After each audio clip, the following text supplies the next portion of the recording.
Hello everyone and welcome to another episode of the mdlove show. In the last episode, I have mentioned the fact that I am a believer. Today, I would like to share with you what is it exactly that I believe, what I think Michael is doing these days, and try and imagine with you what life will be like the day after our Michael returns. A few days ago, I have watched a video from the Believe channel on YouTube, where the owner of the channel claimed that a reliable source has told him about Michael's plans for the future and how he is doing today, both mentally and physically. After watching, I got inspired to create an episode where I will share with you my own beliefs about the hoax, why I believe Michael had to escape, how is he doing today, and how the day after the grand comeback will look like. I do not have a reliable source or any kind of source. This is just my theory from things I have seen and heard in the last 5 years, plus everything I've learned about Michael's personality and more. Before I share with you my theories, I invite you to read how I became a believer in the first place, and of other theories I have that I will not elaborate about in this video. You can find a link to my blog in my bio. We have a lot to discuss today, so let's begin.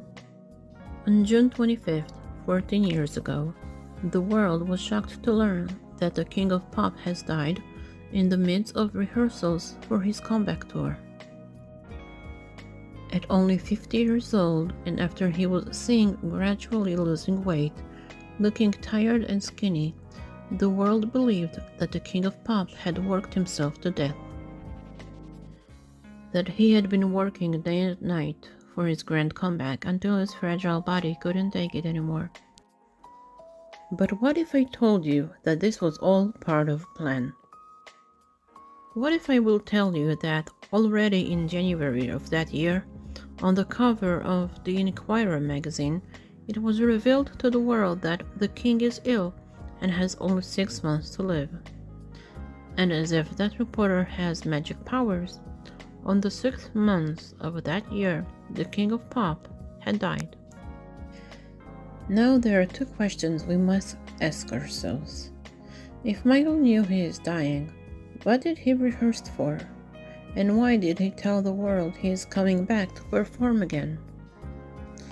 And if those magazines are again just making up stories like they have been for years, how do you explain the fact that in June 25th, 2009, the cop was announced dead? Well, the answer is a lot simpler than you think. That story was planted in that magazine by no other than the king himself. I'm guessing your next question is why? Why would he do such a thing to his fans? Why would he promise to come back and perform again, and then disappear? Well, from what I have learned, and without getting into too much details, I believe he had no choice. Like he had told several people, including his siblings, there were people who were trying to get rid of him. We have all seen his sister Latoya telling us that Michael told her numerous times that people are after him, trying to kill him. Now, from what we all know about our Michael, do you really think that Michael knew his life was in danger and he didn't do something about it? That he just waited to be killed? I highly doubt it. He made a plan, and maybe he even planned it for years, who knows. He planned his own memorial, or actually the King of Pop memorial, and the date of that memorial was a clue to us fans that he is actually here with us, and this was all planned. That is my main belief, that Michael, in order to move on to the next level, had to kill the King of Pop, so that Michael could live, and one day, reborn. I have to admit, that is my favorite part of this hoax. He found a way to include us in it, by hinting in all kinds of ways that he is still here. He found a way to turn this thing into some kind of a game. With that game, he is telling us that he never really left his fans. He just had to go for a while, to heal, to recharge, and to work on things without people chasing him with their electric eyes, as he called the damn paparazzi. So I believe he had to do it to save his life, to get better, mind, body, and soul, and to work on some things he wanted to for a long time. In my post called King of Film, I have wrote how I came up with my theory that Michael is creating films. It was his dream for a long time, and now that he is out of the public eye, he can work peacefully and focus on his goals. There are some movies that I've watched that I always suspect he was part of, and I am talking about movies that came out after 2009, but I will never know for sure. I guess we will have to wait for his return to ask him about that.